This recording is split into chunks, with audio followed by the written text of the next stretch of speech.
Dans la dynamique de la mise en œuvre de son plan stratégique 2012-2016, le secrétariat exécutif du réseau ouest et centrafricain de recherche en éducation ROCARE a organisé du 2 au 3 mars le présent colloque international.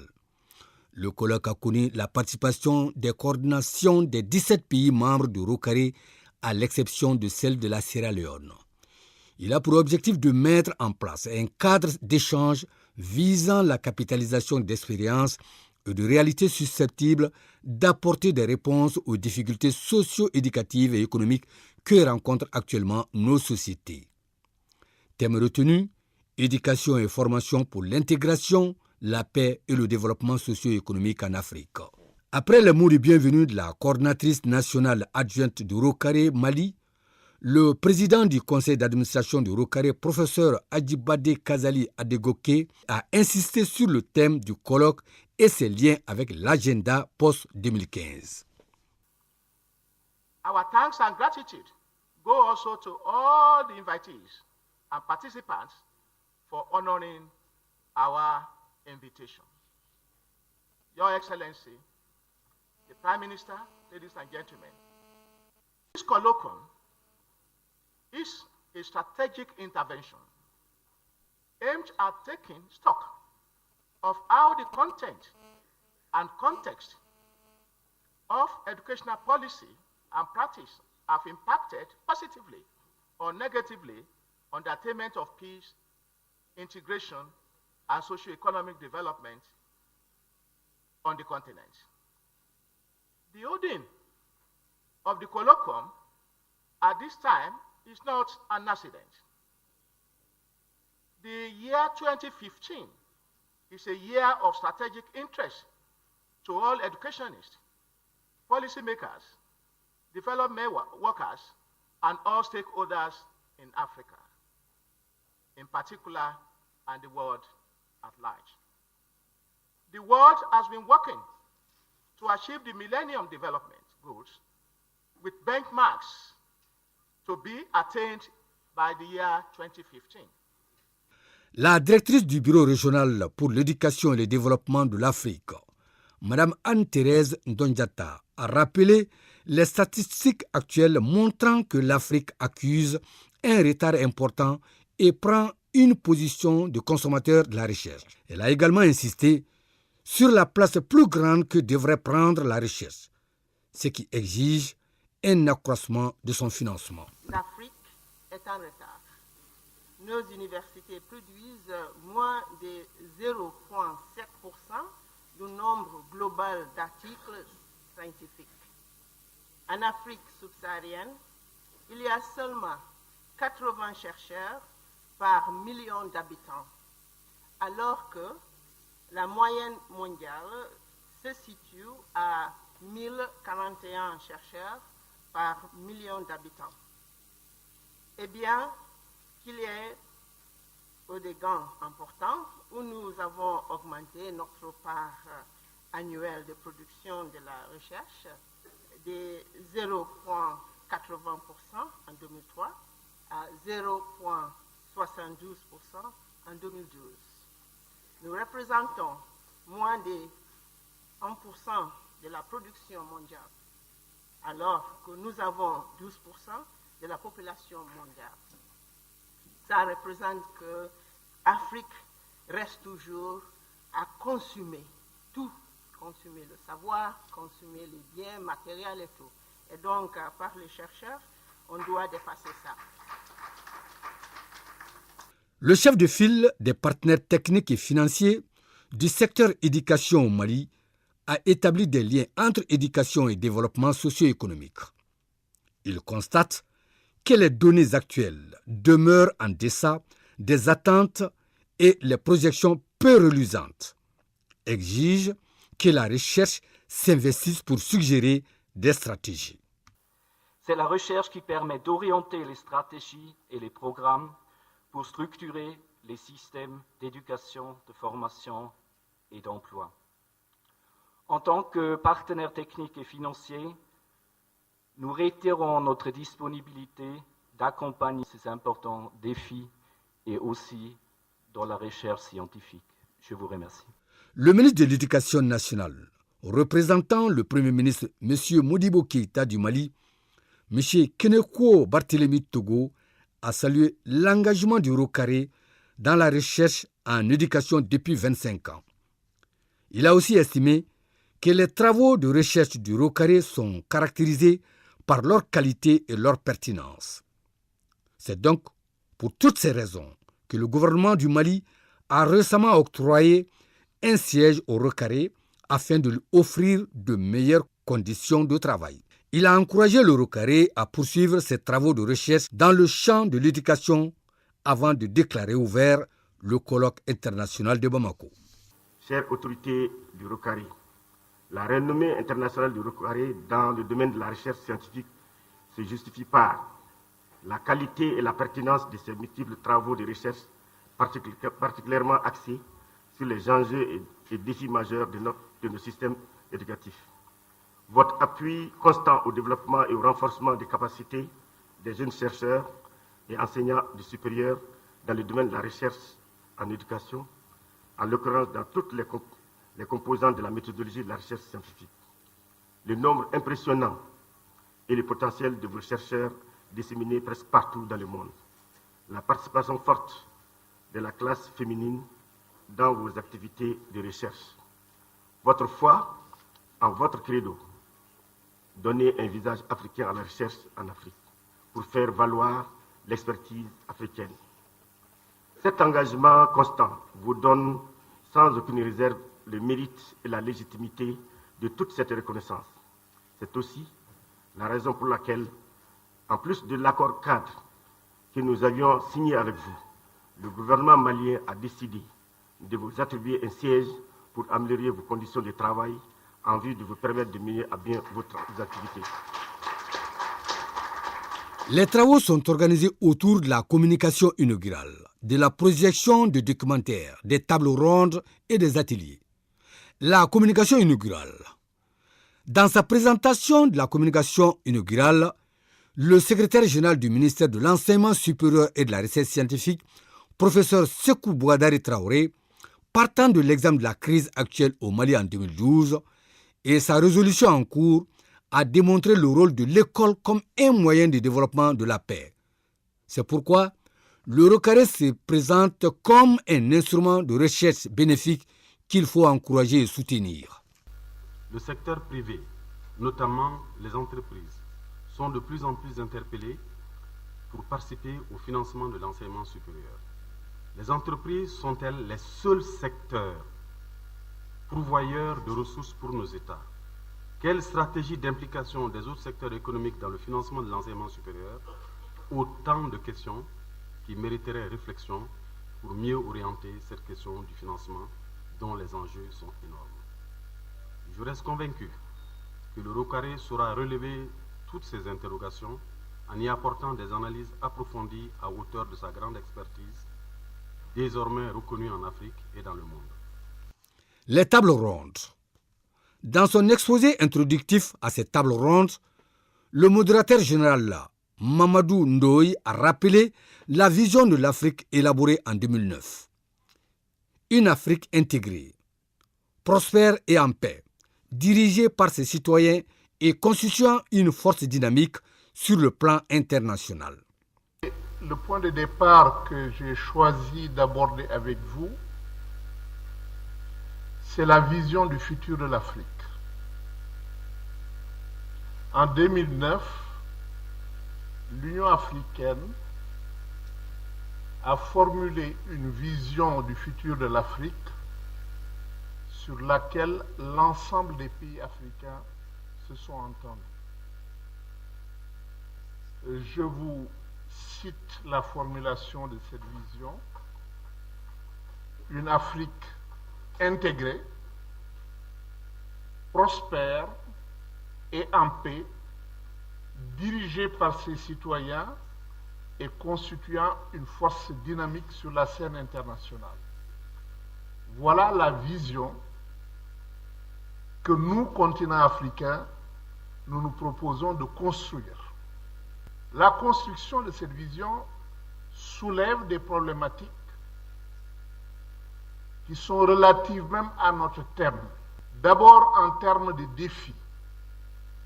Le premier, surmonter le morcellement de l'Afrique par la construction de l'intégration économique et politique. Le second, accélérer la croissance économique pour vaincre la pauvreté. Le troisième, construire la paix pour avoir des conditions d'un développement durable. Quatrièmement, approfondir la démocratisation sociale et économique pour construire des sociétés solidaires et permettre à chacun d'être inclus. Cinquièmement, entrer dans l'ère des sociétés de l'information et des économies de la connaissance qui nous ouvrent toutes grandes les portes de la mondialisation. Voilà les défis.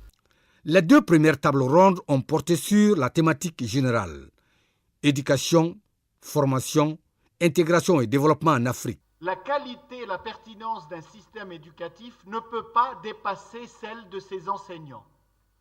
Autrement dit, si on veut définir la qualité d'un système éducatif, on peut juste se focaliser sur les enseignants. Cela ne veut pas dire que les autres dimensions ne sont pas importantes. Mais si on n'a pas la pertinence et la qualité chez les enseignants, on ne peut pas l'avoir ailleurs. Je pars de la petite anecdote suivante. Un général Bambara devait rendre visite à des soldats Bambara. Mais il se trouve que le général ne parle que français, tandis que les jeunes soldats qui viennent d'être recrutés il y a 3 mois ne parlent pas français. Le général parle français, les jeunes soldats ne parlent que Bambara. À la veille de la visite du général, les caporaux ont réuni tous les soldats et leur ont dit: le général, il vient demain. Mais d'habitude, quand il passe rendre visite aux nouvelles recrues, il pose 3 questions. Sa première question, c'est quel âge vous avez? Sa deuxième question, c'est depuis quand vous êtes là? Et sa troisième question, c'est est-ce que vous vous plaisez bien ici? Puisque vous ne savez pas parler français, vous ne parlez que Bambara, on va vous donner les réponses que vous gardez comme telles. Donc, première question, c'est quel âge vous avez? Vous répondrez tous 19 ans, mon général. Deuxième question, depuis quand vous êtes là? Vous répondrez tous 3 mois, mon général. Troisième question, est-ce que vous vous plaisez bien ici? Vous répondrez tous, bien sûr. Le général arrive le lendemain, mais inverse l'ordre des questions. Au lieu de commencer par quel âge vous avez, il commence par depuis quand vous êtes là? 19 ans, mon général. Quel âge vous avez? 3 mois, mon général. Mais alors, vous vous moquez de moi? Bien sûr, mon général. Il y a là une rupture et il me semble que c'est cette rupture-là qu'il va falloir examiner au niveau de l'espace universitaire en essayant de revoir un peu les principes qui sont établis. L'homme est un animal politique, disait Aristote depuis l'Antiquité, en se fondant sur l'argument que c'est seulement par son séjour dans la communauté humaine qu'il acquiert son humanité. Ce qui revient à dire que dans la solitude absolue, l'homme ne pourrait être classé dans la rubrique de l'humanité à raison de l'inexistence en lui de principes et de valeurs ainsi que de connaissances enseignées par la société. C'est pourquoi Aristote a ajouté que pour vivre seul, il faut être une bête ou un dieu. Il faut noter tout de même que l'homme ne se réalise en tant qu'humain que par un processus d'intégration psychosociale appelé éducation. Au départ, prérogative de la famille, du clan, de la tribu ou du lignage, l'éducation est devenue progressivement, au fil du temps, l'affaire de toute la société qui se donne pour objectif de former ses membres ou de les initier à des valeurs et à des savoirs. La troisième, sur la présentation des résultats de recherche des pays de l'étude transnationale. Étude de faisabilité pour l'élaboration d'un programme scolaire original devant rehausser la préparation à l'employabilité des collégiennes et collégiens en Gambie, Guinée-Bissau, Nigeria et Sénégal. La quatrième sous-thème, l'enseignement supérieur et ses crises. Quelle gouvernance et leadership? Les travaux ont également traité du financement de l'enseignement supérieur et de la gouvernance universitaire. La cinquième, sur le sous-thème prévention et gestion des conflits. Quelle éducation formelle et religieuse pour la cohabitation pacifique, qui a été introduite par l'allocution du secrétaire général du ministère de la Réconciliation du Mali, M. Attaher Ag Iknan. Les plénières ont fait l'objet de présentations de 3 documentaires. Le premier portant sur le Rocaré au service de l'Afrique du point de vue de son histoire, ses valeurs et sa vision. Le second documentaire traite de la réforme LMD, une solution pour un développement durable dans les pays de l'UEMOA et du Rocaré. Les déclarations des interviewés dans 7 pays, enseignants et étudiants, attestent de la nécessité d'adhérer au système LMD. Le dernier documentaire sur la paix et intégration africaine, Que pensez-vous?, présente la situation de la crise au Mali en 2012 en mettant en exergue les facteurs à l'origine des conflits. Les ateliers. Les ateliers se sont déroulés avec un total de 17 interventions autour des 3 sous-thèmes suivants. Sous-thème 1, l'école et la mondialisation, compétences des acteurs et perspectives pour une éducation inclusive de qualité et d'équité.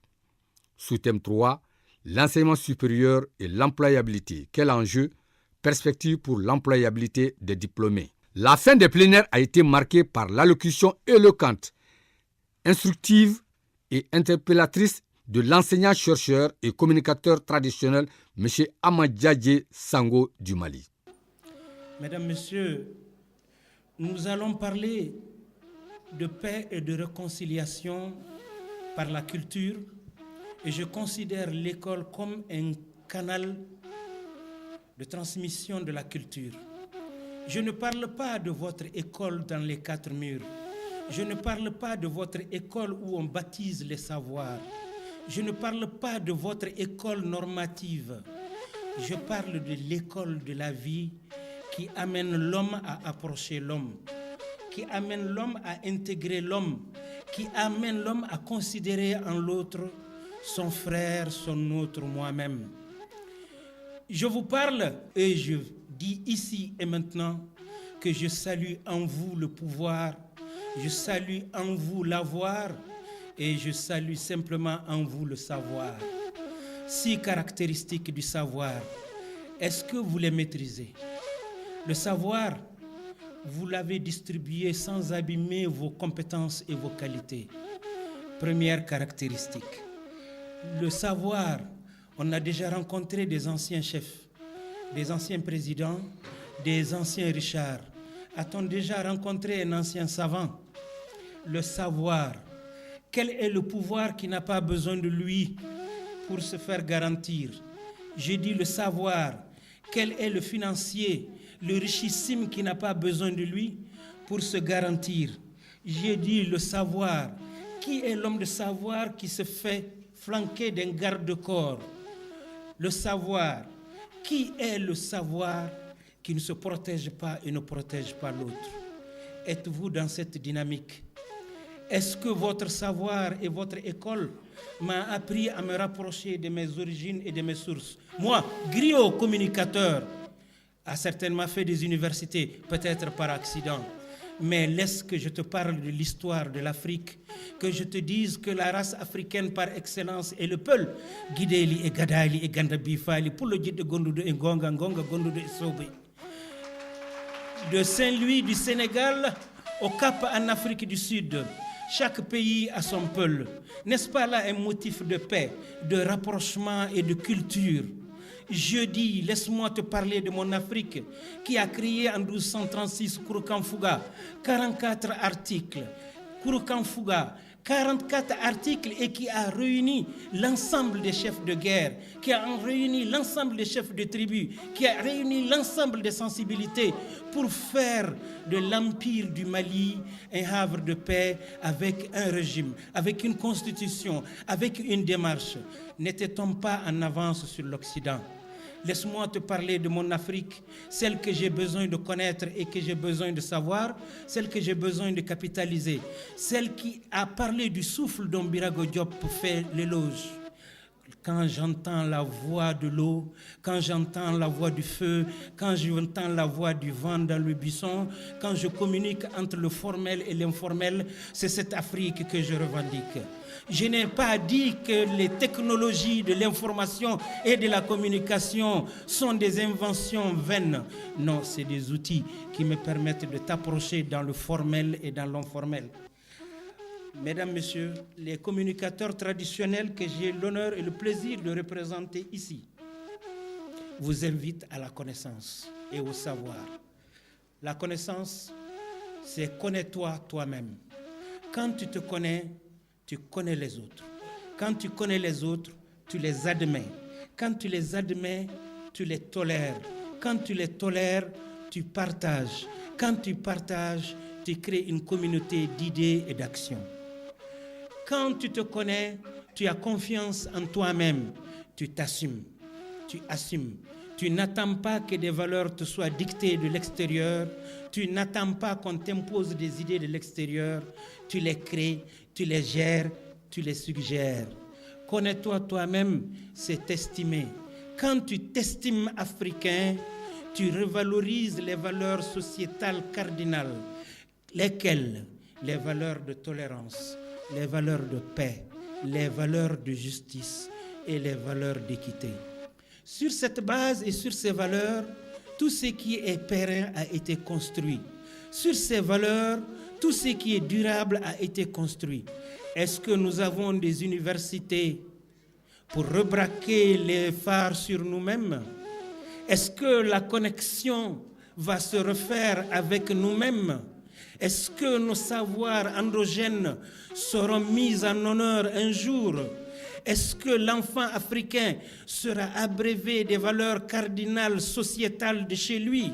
Est-ce que nos dignités ancestrales, est-ce que nos valeurs historiques, est-ce que le sens du sacrifice et du combat, est-ce que la primauté de l'Afrique sur le reste du monde seront des préoccupations de l'université et des universitaires? Chercheurs et éminences grises, je m'adresse à vous, je parle à vous, je vous parle, je parle de vous et je parle pour vous. Je parle pour que cette voix-là ne soit plus tributaire de l'institutionnel. Je vous parle pour que cette voix ne connaisse plus la contrainte. Je vous parle pour qu'éclate désormais la vérité dans la douleur. Je vous parle pour que votre responsabilité devant l'histoire soit assumée. Et rappelez-vous ce qu'a dit Philidabo Sissoko dans Crayon et Portrait. Sacrifiez le matin de votre vie pour le soir de votre existence. Qu'aurez-vous fait? Qu'avez-vous présenté et qu'avez-vous à présenter? Dans des conditions difficiles, vous formez, vous informez. Mais est-ce que vous avez parlé pour être entendu? Est-ce que vous avez donné pour que ce soit reçu? Est-ce que le capital que vous êtes en train d'engranger va s'inscrire dans le palmarès de l'histoire? Je vous parle parce que le fleuve Niger qui prend sa source dans les montagnes de Fouta Djallon là-bas et qui va se jeter dans la mer au Nigeria a été témoin de plusieurs civilisations et nous appelle et nous interroge. Je vous parle de l'Empire du Ghana qui a réuni ce que la Mauritanie a d'intellect et d'intellectuel. L'Empire du Ghana, l'Empire de l'or qui est allé faire son baptême de feu sur les bords de l'océan là-bas au Ghana. Je vous parle de l'Empire Songhai, le plus grand empire noir au sud du Sahara, qui va de la mer au Nigeria à la mer en Gambie. Je vous parle parce que tous ces espaces vous interpellent, parce qu'ils sont oubliés dans l'histoire. Je vous parle parce que notre relation intégrée et intégrale n'est dans aucun programme d'éducation et de développement. Je vous parle parce que nos grands ensembles et nos espaces ne sont que dans des bibliothèques en France, quand bien même nos éminences grises savent où est-ce qu'on peut les retrouver. Qu'attendez-vous pour abréver nos enfants de ces sources? Qu'attendez-vous donc pour que nous soyons nous-mêmes, pour qu'on assume et pour qu'on s'assume? Former pour l'autre doit s'arrêter. En 100 ans, on en a fait des agents taillables et corveillables à merci. On n'est pas sorti du carcan parce qu'on est allé à l'école pour savoir lire et écrire, mais les décisions, les formations et les informations sont tenues ailleurs. Que deviendra-t-on? Mesdames, Messieurs, honorables invités, distingués hôtes, l'école, votre école, sera épique ou ne sera pas? Je vous remercie. Les mots de remerciement de la part de la secrétaire exécutive et du président du conseil d'administration du Rocaré à l'ensemble des acteurs ont été le temps fort de la cérémonie de clôture. Permettez-moi avant tout d'abord de transmettre au nom du secrétariat exécutif nos sincères remerciements et notre profonde gratitude pour le travail merveilleux effectué durant ces 2 jours de réflexion et de partage. Venus presque de différents horizons, vous avez fait preuve d'hommes et femmes engagés. Engagés non seulement pour la cause de vos pays respectifs, mais pour celle de l'Afrique, voire du monde entier. Mesdames et messieurs, l'interdépendance terminologique qui caractérise la thématique du colloque, à travers les mots éducation, intégration, paix et développement socio-économique, affirme clairement la nécessité d'un travail de synergie, d'un travail interdisciplinaire plus objectif et porteur.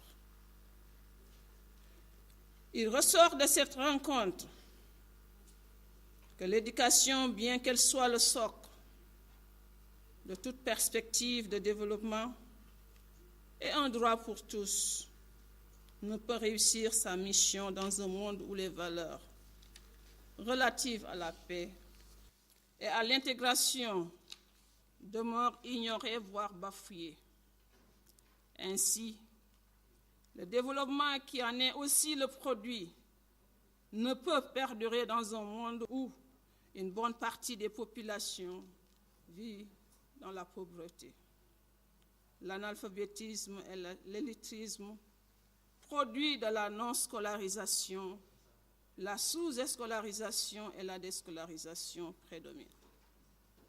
Dans un monde où l'éducation inclusive de qualité et d'équité semble être une utopie, où les universités d'enseignement supérieur répondent insuffisamment aux attentes du marché du travail, à la demande sociale en l'occurrence, où la jeunesse, l'espoir de demain, perd ses repères, où le secteur informel bat son plein avec toutes ses imperfections, où les guerres religieuses et ethniques sévissent avec toutes leurs conséquences sociales, économiques, politiques, culturelles et psychologiques. Dans un monde où la corruption, le non-respect des droits de l'homme et des peuples deviennent l'ordre du jour, où l'autonomisation de la femme est reléguée au second plan. Dans un monde où la dégradation environnementale demeure de plus en plus inquiétante, voire menaçante. Bref, dans un monde où une bonne partie de la conscience humaine reste insensible à l'agonie des valeurs citoyennes, républicaines, démocratiques, cardinales de nos jours, pour dire comme professeur Amadou Dadji Sango. Mesdames et messieurs, les différentes leçons, suggestions, recommandations qui découlent du rapport général, en l'occurrence les travaux qui ont été menés durant ces 2 jours de réflexion et de partage, seront bien prises en compte. Mesdames et messieurs, je vous renouvelle mes sincères remerciements. Je remercie aussi tous les organisateurs, les techniciens, sous la direction de M. Balogo Maïga, les journalistes, les hôtesses, les interprètes, personnel du CICB, personnel de l'Hôtel Mandé et tous ceux qui, de loin et de près, ont contribué à la réussite de ce colloque. Sur ce, je vous souhaite un bon retour à vos pays respectifs et vous remercie de votre aimable attention.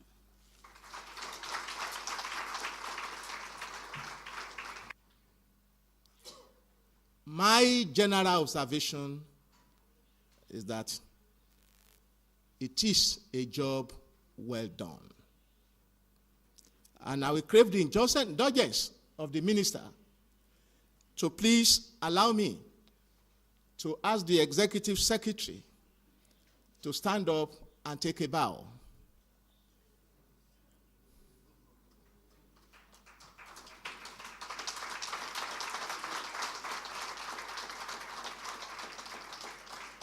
I've asked us to do that in appreciation of the excellent preparation, excellent arrangement, and excellent execution of the program.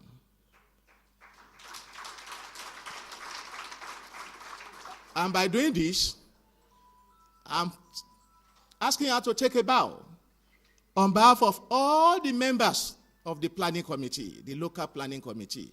They've done quite a very impressive job. Thank you very much.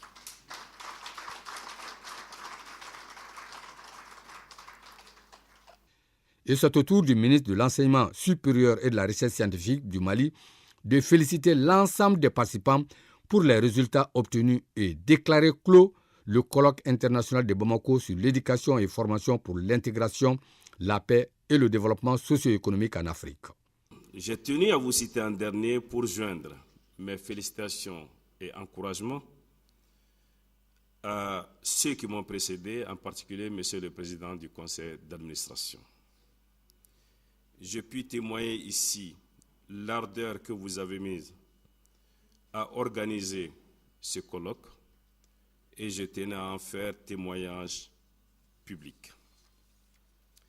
Mesdames et messieurs, chers participants et invités, le rapport sur les différentes activités entreprises durant les 2 jours de travaux, présenté par le rapporteur général, professeur François-Joseph Azzo, montre clairement que notre rencontre a été un moment d'échange et de partage d'expériences et de formulation de perspectives porteuses sur les enjeux et défis majeurs auxquels l'Afrique est confrontée.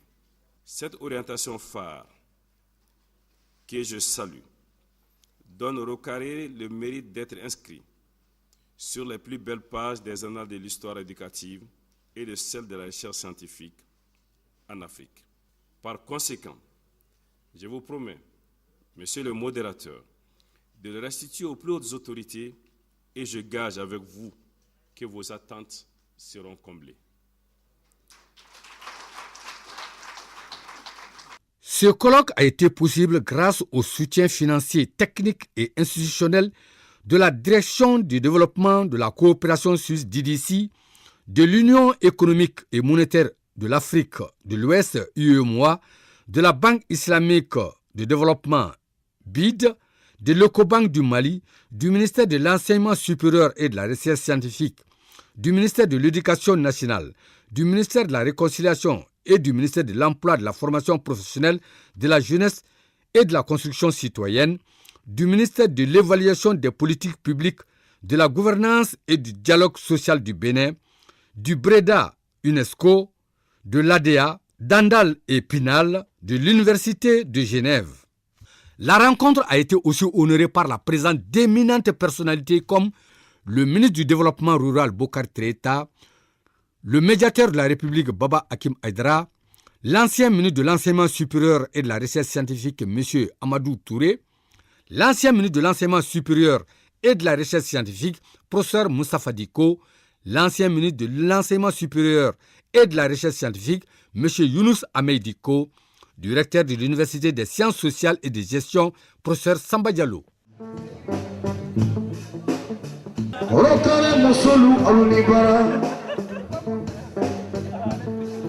Farafina jama koni la laula Faragila jama koni la laula Biya mabelu la laula Abarala Rocaré likono Chabalu la lila Musulu la lila Ani mugu yo tambia Pasele na lufo Gabriel Yefula, Ivoire Yefula, Nigeria Yefula, Orokare Totara, Senegal Lufo, Kakambia Lufo, Ivoire Yefula, Cameroon Yefula, Nigeria Yefula, Nigeria